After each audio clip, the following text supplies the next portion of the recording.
go to now out of the programmatic category into the social media category finalists. First up for this group is Adam Blumenfeld, Director, Client Digital Strategies for Bottlenose in the US.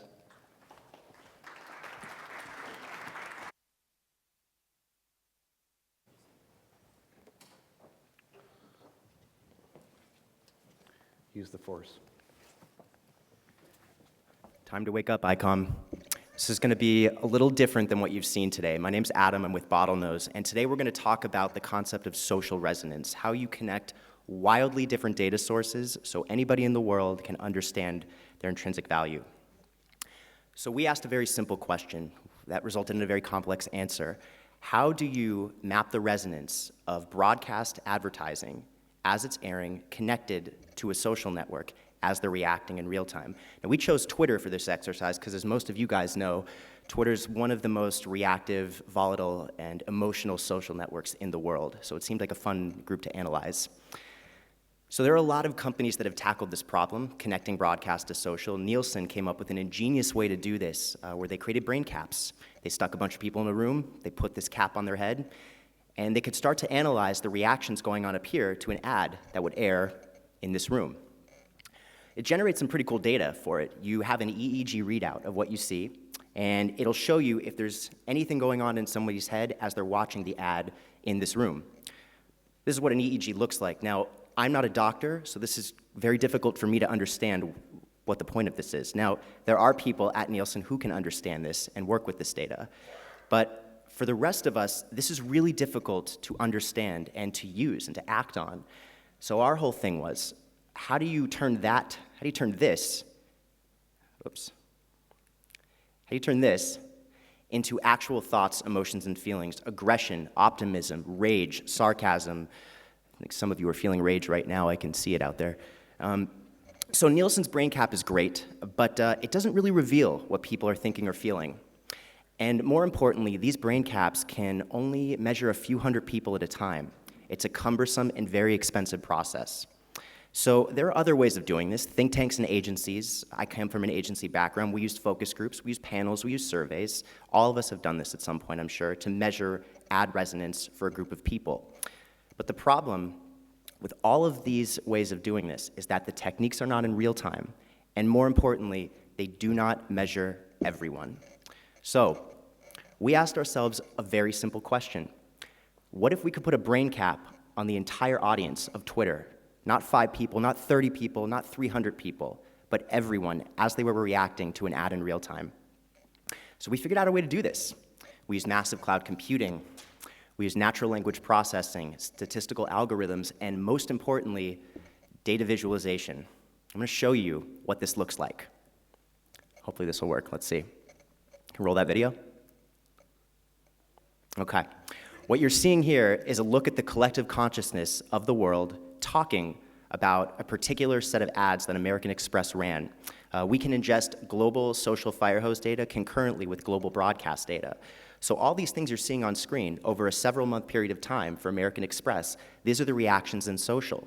So all the organic, unpredictable content that was coming in on Twitter from consumers, whether it was about actresses like Mariska Hargitay, or it was about using Twitter to tweet out a link they had to Tumblr, where they had more reactions to the content, we traced all of it. We mapped the connections in real time and understood exactly why people were saying what they were saying and who they were saying it to.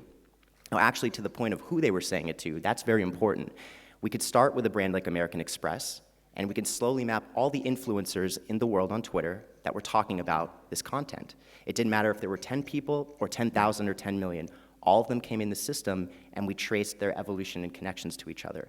But the most critical part of this for you guys is the emotions and the root impulses that drove these trends for American Express. Whether it was joy and pride or it was picture-based.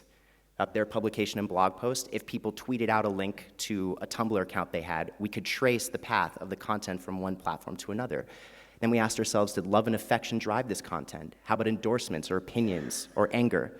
All of it was thrown into one system for us so we could understand that content. And we also, as you can see up here, we looked at the tweets themselves. So the data visualization ran concurrently to the chatter happening in real time. This moves as fast as the consumers move. So we could always see what they were doing at all hours of the day. And separately, I'm going to move on from this. See if I can get out of that. So as we're looking at fire hoses of data, we look at Twitter and we look at the global TV data as well. We look at this concurrently. So we started with American Express's social data, and we asked ourselves, how successful were they on Twitter? Did people respond positively to their data?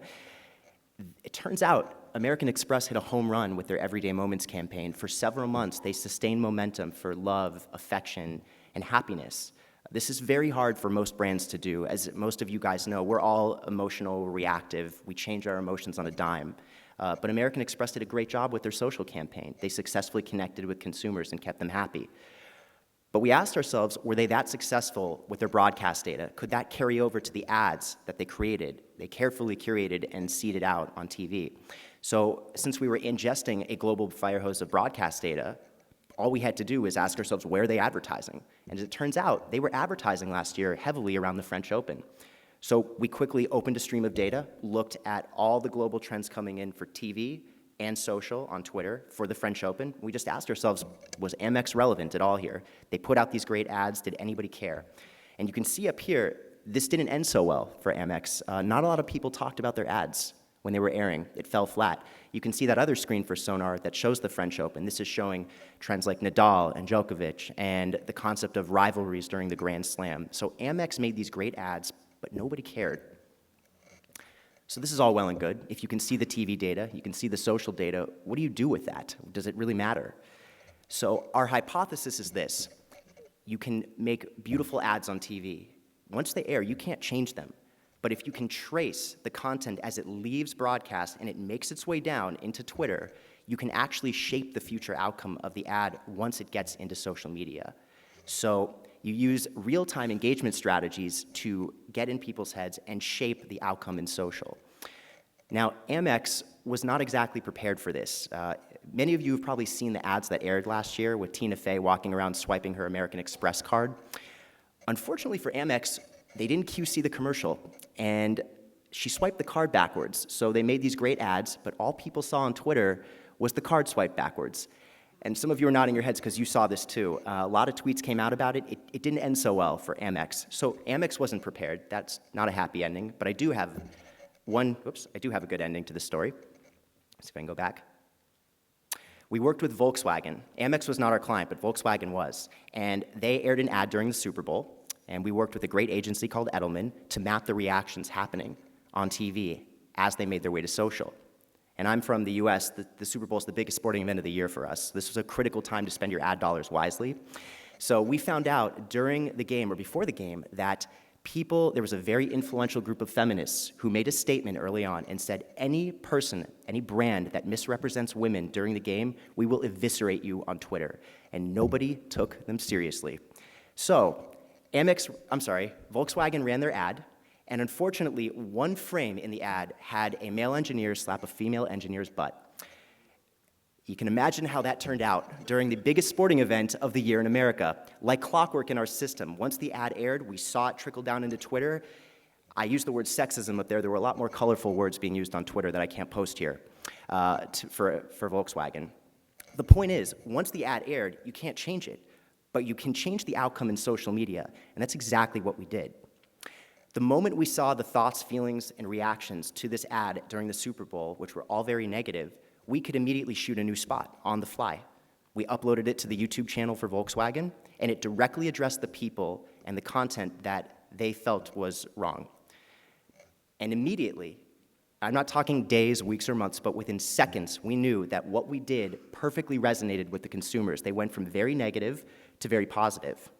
So my point is, whatever brand you are, whatever think tank or agency you are, you will always know how to change an outcome of an ad if the audience doesn't react as well as you want them to. So, thank you.